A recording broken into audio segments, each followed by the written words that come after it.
Orang biasa tetapi seorang pesakit mental wah. Senyap yang arif. Ini adalah laporan psikologi saksi Kiao Zilin. Laporan itu menyatakan saksi telah berjumpa dengan pakar psikologi sejak berusia 10 tahun. Oh, 10 tahun. Rupa-rupanya awak ada abang. Betul, saya tak salah ingatkan. Cik Kyo membantah. Soalan peguam pembela tidak berkaitan dengan kes ini. Yang Arif. Mengapa dan bila saksi mula mengalami penyakit ini? Dan keadaannya pasti berkaitan dengan kes ini.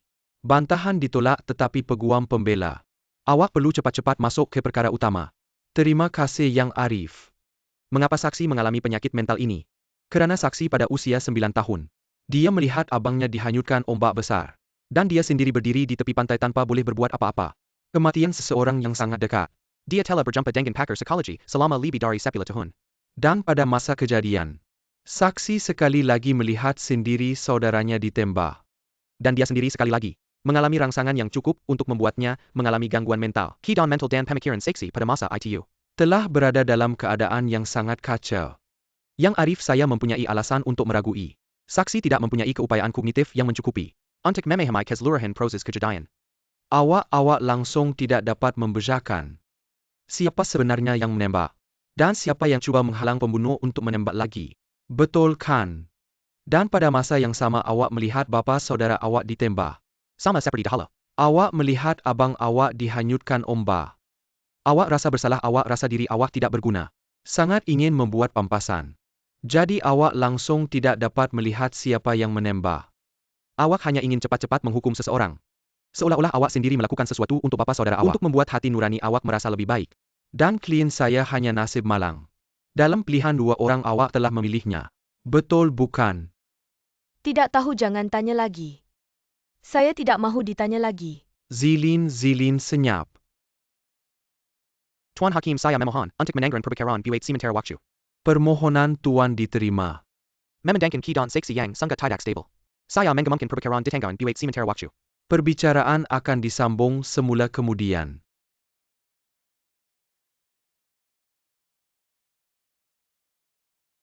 Ayah?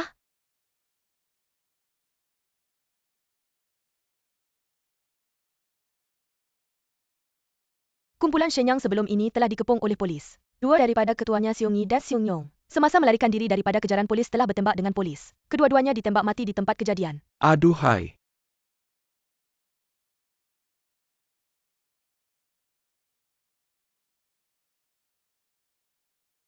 Kes Siong Fei akan bermula esok. Cik Kyo perlu hadir sebagai saksi. Walaupun secara zahirnya kumpulan Siong telah runtuh. Tetapi masih ramai pengikut mereka di luar. Tidak mustahil mereka akan melakukan kekacauan besar. Sepanjang operasi ini, bilik mesyuarat ini akan dijadikan pusat kawalan sementara. Saya akan memantau dari sini sepanjang masa. Pada saat penting ini apa-apa boleh berlaku. Semua perlu bersedia untuk bertindak balas ya Tuan. Siong Fei ini memang gila. Sudah ditahan. Masih boleh mengarahkan orang luar untuk membuat kekacauan. Baiklah Tuan Kyo. Saya akan pergi berjumpa dengan semua kumpulan luar. Sekiranya ada apa-apa gerakan beritahu saya dengan segera. Abang saya telah membuat kopi luwak Tuan Kyo. Kamu berbincanglah, saya akan masuk semula nanti. Masih berbincang tentang kes Siong Fei itu. Saya pergi dulu Tuan Kyo. Abang, kamu semua sudah selesai berbincang. Saya tidak semestinya perlu berada di sini. Kan kamu yang kata kita bersaudara seumur hidup. Semua perkara perlu dibincangkan secara terbuka. Tetapi perkara remeh-temeh ini tidak perlu. Tetapi apa yang berlaku dengan Jaliang itu, tidak basuh muka ke. Muka pun sudah kelihatan. Hei, ini bukan masa untuk bergurau. Kes ini akan dibicarakan esok. Zilin akan naik ke mahkamah. Anda adalah bapa saudaranya, tidak risau ke? Abang, kamu memang pilih kasih, saya juga akan naik ke mahkamah esok. Kamu tidak risau tentang saya ke masih nak bergurau lagi? Zilin adalah satu-satunya saksi dalam kes ini. Keterangannya adalah yang paling penting. Saya tahu, tetapi kebelakangan ini Zilin nampak baik. Seperti berubah menjadi orang baru, kamu jangan risau. Abang dan Kelly akan menemaninya. Kelly boleh menemaninya ke mahkamah, ke itu mahkamah. Bukan restoran he. Saya tak tahu dia boleh tahan tekanan sebesar ini. Bagaimana keadaan Zilin nanti tak boleh dijangka.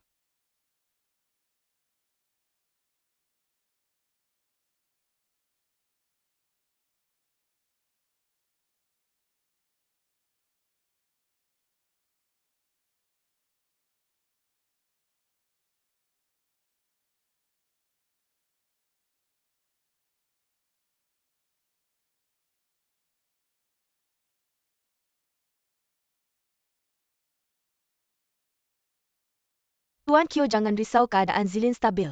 Saya sangat yakin dengan dia. Saya juga sangat yakin dengan Kelly.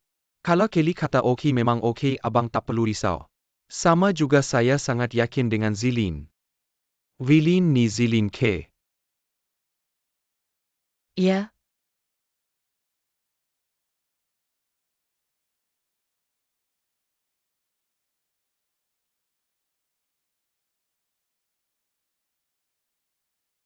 Baik.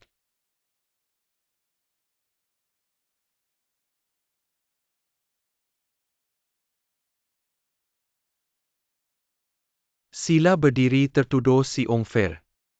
Dituduh pada 10 Oktober tahun ini. Membunuh lelaki asing David Linton Jonas. Dan berniat membunuh lelaki Cina Kiao Jianghe.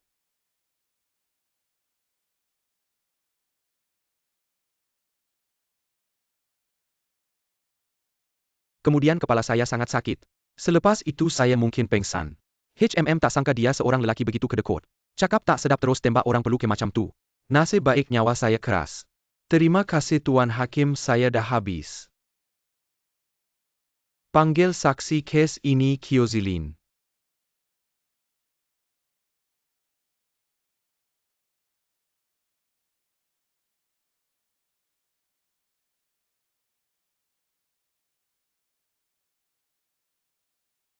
Cik Kyo Zilin, sila ceritakan.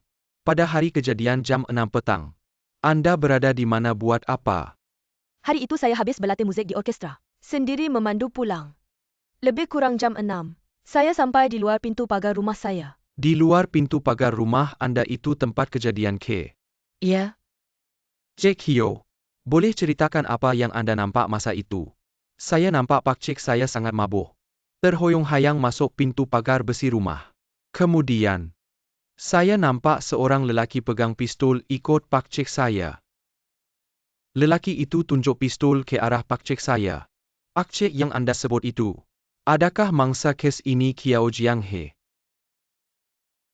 Kemudian Anda nampak apa? Lelaki itu tembak Pak Cik saya. Kemudian Pak Cik saya rebah di atas tanah. Anda kenal tak lelaki yang tembak Pak Cik Anda? Iaitu mangsa kes ini Kiao Jianghe. Kenal. Dia ada di dalam mahkamah ini ke? Sila tunjukkan dia.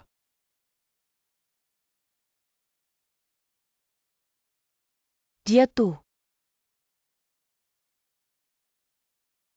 Terima kasih Cik Kyo. Tuan Hakim, saya sudah selesai bertanya.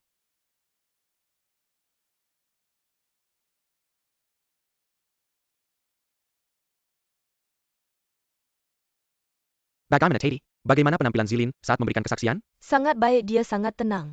Bahkan tadi dia cukup berani langsung menunjuk si pelaku. Sudah ku bilang Zilin, kamu pasti bisa. Kamu hebat. Tadi benar-benar bagus. Tapi nanti saat pengacara pembela bertanya padamu, lakukan saja seperti tadi. Silakan pengacara pembela, Anda bisa mulai. Nona Kyo, berdasarkan kesaksian Anda, pada saat kejadian, apakah Anda melihat klien saya dan korban? Dan orang lain ada di sana? Ada. Bisakah Anda menjelaskan lebih detail? Setelah paman tertembak. Sepertinya si pelaku ingin menembak lagi. Pada saat itu, tiba-tiba ada seseorang yang berusaha mencegah. Kemudian mereka berdua saling tarik-menarik. Setelah itu saya mendengar suara tembakan lagi. Tapi tembakan itu mengenai orang lain. Waktu itu Anda duduk di dalam mobil Anda sendiri. Bagaimana dengan waktu kejadiannya? Kira-kira jam 6 sore. Matahari baru saja terbenam. Dan lokasi kejadiannya? Itu juga termasuk kawasan perumahan yang sepi. Tidak banyak lampu jalan. Anda duduk di dalam mobil Anda sendiri. Pandangan Anda pasti agak terhalang. Dalam cahaya yang redup seperti itu, Anda tidak bisa melihat dengan jelas siapa yang menembak. Tidak, saya melihatnya dengan jelas.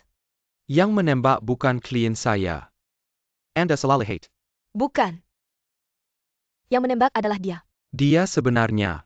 Yang menembak adalah sope klien saya. Orang yang Anda sebutkan ingin mencegah si pelaku untuk menembak korban lagi. Itu adalah klien saya. Yang menembak bukan dia. Anda salah orang, Nona Kyo, bukan? Bukan seperti itu.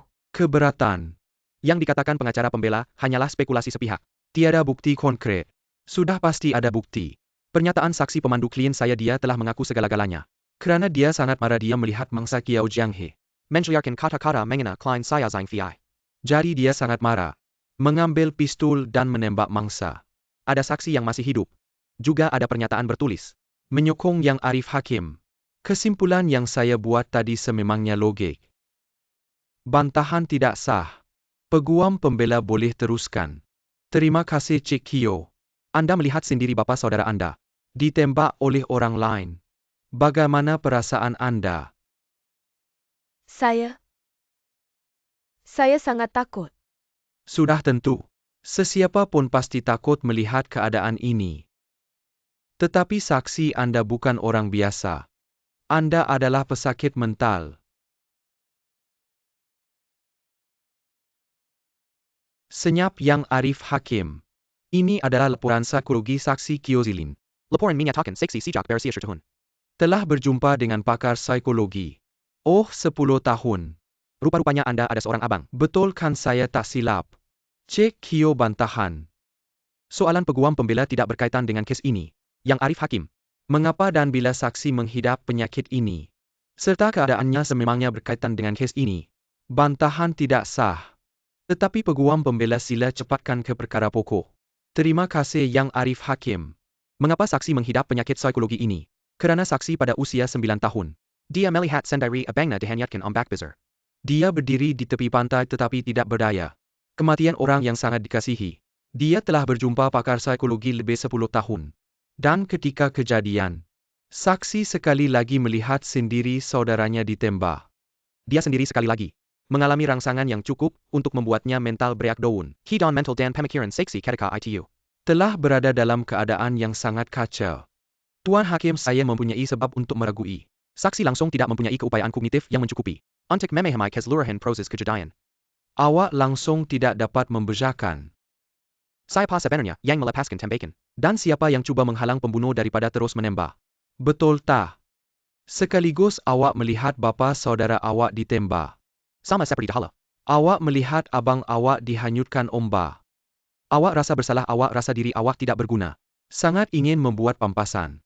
Jadi awak langsung tidak nampak siapa yang melepaskan tembakan. Awak hanya ingin segera menghukum seseorang.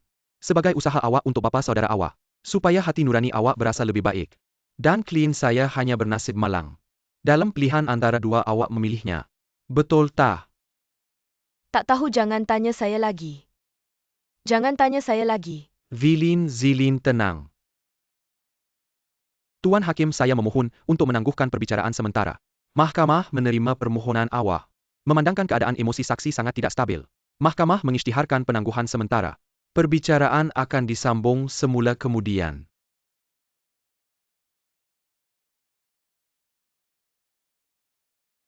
Ayah? Strategi pihak pembelaan sangat jelas. Menggunakan penyakit psikologi Sik Chiao. Untuk mempersoalkan kebolehpercayaan keterangannya. Supaya juri tidak mempercayai keterangan Cik Kyo. Adakah perlu peguam Wen memanggil Zilin sekali lagi untuk memberi keterangan? Dengan keadaan dan tekanan semasa. Saya bimbang dia tidak dapat menenggangnya. Cik Kyo adalah satu-satunya saksi mata. Untuk mendakwa si Ong Fei, kita mesti bergantung padanya. Jika Cik Kyo tidak memberi keterangan, tidak mungkin kita menang. Tetapi jika Cik Kyo memberi keterangan lagi, peguam pembelaan akan terus menekan perkara ini. Pada masa itu bukan sahaja Cik Kyo yang akan menderita. Juri pun tidak akan mempercayai keterangannya. Kita tetap akan kalah.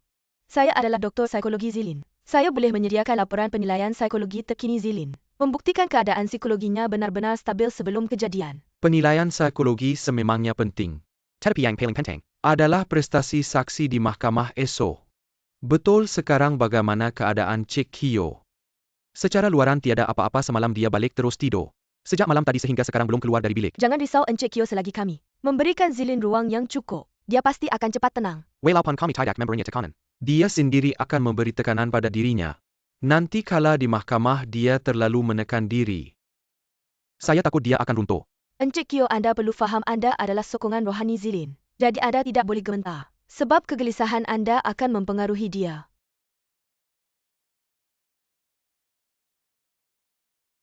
Zilin hahaha. Ayah tengok apa tengah termenung. Makanlah sikit.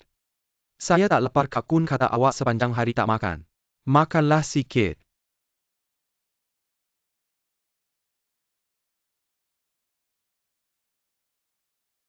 Ayah?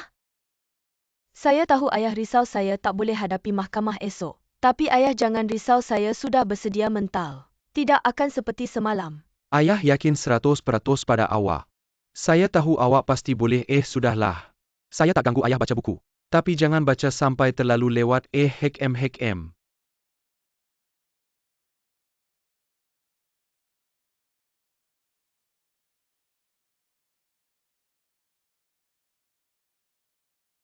Jangan potong, hati-hati nanti tercedera. Betul tak? Duduklah. Kak Kun. Saya takut, saya benar-benar takut. Saya takut esok di mahkamah akan jadi macam itu lagi. Maka tak boleh dakwa Siong Fei. Saya takut rosakan semuanya. Jangan fikir begitu. Semua orang tak akan marah awak. Semua orang tahu awak sudah cuba sedaya upaya. Sebab semua orang sudah berusaha keras. Saya tak nak sebab penyakit saya tak boleh dakwa Siong Fei. Saya takut sia-sia usaha semua orang. Saya tak nak kecewakan semua orang. Anak awak fikir begitu. Hanya akan memberi tekanan pada diri sendiri. Ayah? Saya rasa diri saya tak berguna. Saya benar-benar tak berguna, saya tak tahu macam mana. Ayah? Saya tak tahu macam mana. Saya takut tak kira apa yang berlaku. Ayah akan berdiri di sisi awak dan hadapi bersama. Tak apa.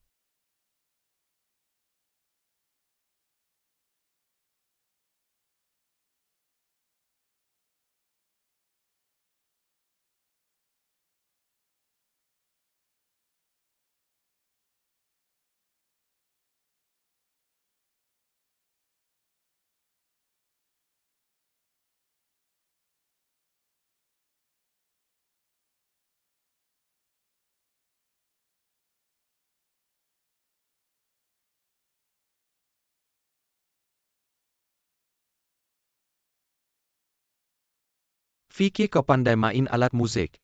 Rupanya lebih hebat main senjata rahsia. Aku terlalu kuat sampai terlepas tangan. Main slow perlu sekuat itu ke? Atau ada hal lain tak fokus sampai terlepas? Risau nak pergi mahkamah esok kan? Aku rasa diri aku tak berguna. Aku tahu keterangan aku penting. Tapi aku tak boleh tolong. Tambah lagi buat orang risau, aku benci diri aku. Baik, aku cerita kisah aku. Masa kecil rumah aku terbakar. Aku nampak ibu bapa aku terbaring atas lantai. Aku panggil mereka tapi tak bangun. Aku dah tahu mereka dah mati. Tapi aku takut. Tak tahu nak buat apa, cuma tahu menangis. Api semakin hampir tiba-tiba. Pak Cik sebelah datang selamatkan aku. Bawa aku turun melalui pipe air. Tapi sampai di jalan pun aku masih takut. Terus menangis. Kemudian Pak Cik tu ketuk kepala aku 2 kali. Dia cakap, kau lelaki. Kau kena tabah. Macam jampi. Lepas tu aku betul-betul tak takut. Aku tabah dan terus tabah sampai sekarang. Dalam hidup ni banyak cabaran. Tapi jangan takut sendiri, kena yakin pada diri. Cakap pada diri kena tabah. Aku masuk rumah anak yatim nampak budak-budak takut. Aku pun takut tapi aku guna cara ni. Setiap kali berkesan kau dah besar. Kena tabah. Kau ingat aku budak kecil ke? Fikir banyak buat apa, ingat satu perkara je. Kena tabah.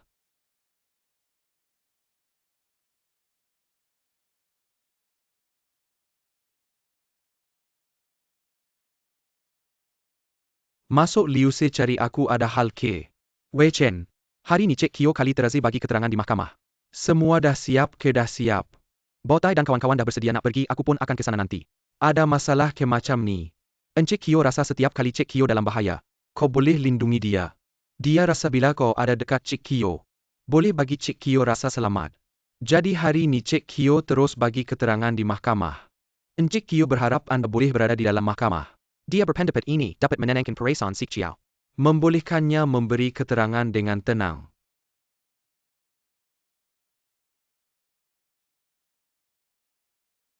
Pergi.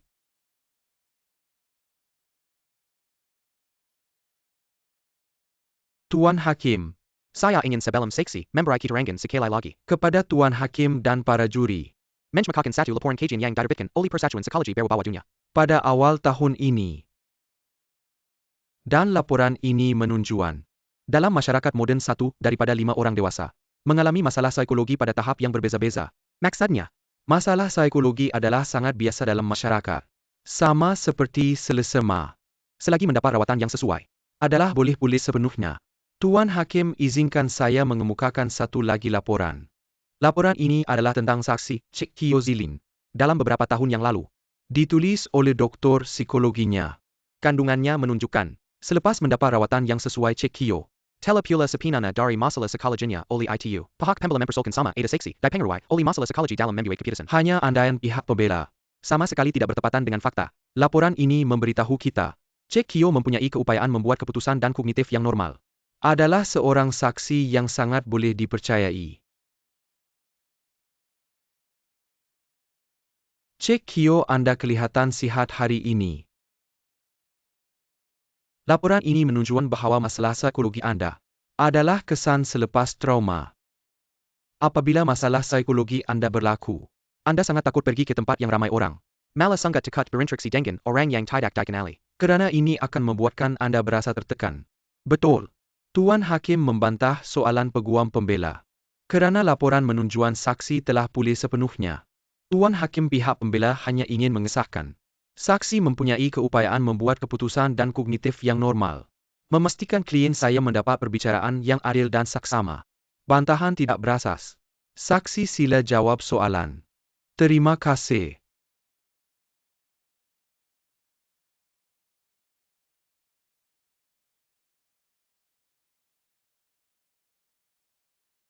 Cik Kyo, soalan saya tadi ialah, adakah Anda sangat takut pergi ke tempat yang ramai orang? Dan sangat takut berinteraksi dengan orang yang tidak dikenali? Ya, sudah tentu. Kerana ada satu kali awak pergi ke kedai buku di pusat membeli belah. Awak sengaja menghalau pengawal pribadi awak. Akhirnya awak terlibat dalam tembak-menembak di pusat membeli belah. Hampir-hampir menyebabkan awak kehilangan nyawa. Betul tak? Cik Kyo, awak sengaja menghalau pengawal pribadi awak. Kerana awak sangat takut berinteraksi dengan orang yang tidak dikenali. Maksudnya, penyakit mental awak sebenarnya belum sembuh. Betul tak? Saya sudah sembuh. Cik Kyo, saya tahu awak seorang yang baik, saya juga tahu. Awak tidak mahu kerana salah anggap awak sendiri menyebabkan seorang yang tidak bersalah masuk penjara. Kalau betul-betul penyakit mental awak belum sembuh, kita semua akan memahami. Tidak, saya sudah sembuh. Saya tidak sakit, percayalah saya. Saya betul-betul sudah sembuh, percayalah saya. Saksi sila kawal emosi awak. Kalau tidak, mahkamah akan pertimbangkan untuk menangguhkan pernyataan awak. Cik Kyo, semasa kejadian, adakah awak kerana terlalu terkejut emosi tidak terkawal, sehingga penyakit mental awak berulang mempengaruhi pertimbangan awak? Jadi awak tidak nampak dengan jelas sama ada saya orang yang terlibat menembak Cik Kyo. Cik Kyo, sila jawab soalan saya.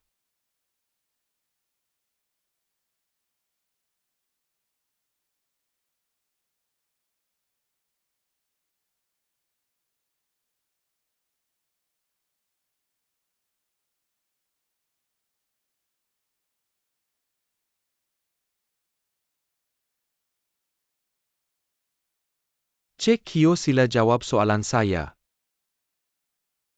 Saya nampak dengan jelas. Pada masa itu emosi saya tidak terjejas. Saya nampak dengan jelas. Defendan yang menembak bapa saudara saya. Tetapi menurut laporan polis, pemandu klien saya sudah mengaku yang dia yang menembak. Bukan klien saya, awak pasti tersilap lihat. Tidak, saya tidak tersilap lihat. Pemandu skim yang menarik defendan untuk menghalang dia menembak kali kedua. Pemandu tidak pernah menembak. Saya sudah katakan, pada masa itu klien saya yang cuba menghalang pemandunya menembak. Dalam keadaan yang begitu kaku mereka pernah bertengkar. Bagaimana awak boleh nampak dengan jelas yang klien saya yang menembak? Semua ini hanyalah imajinasi awak. Saya bukan sahaja nampak, saya juga dengar pemandunya berlari ke depan. Menarik defendan. Dengan suara yang kuat berkata Fekoko, jangan buat perkara yang tidak sepatutnya. Jadi saya sangat pasti yang defendan yang menembak bapa saudara saya.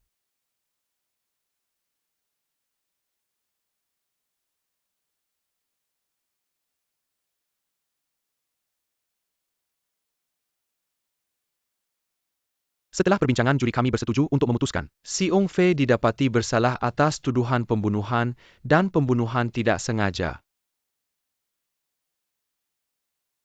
Mahkamah dengan rasmi mengumumkan. Defendan Si Ong Fei didapati bersalah atas tuduhan pembunuhan dan pembunuhan tidak sengaja. Dihukum penjara seumur hidup mengikut undang-undang. Apa Hakim Niko faham tak undang-undang? Apa Hakim Niko memang tak guna?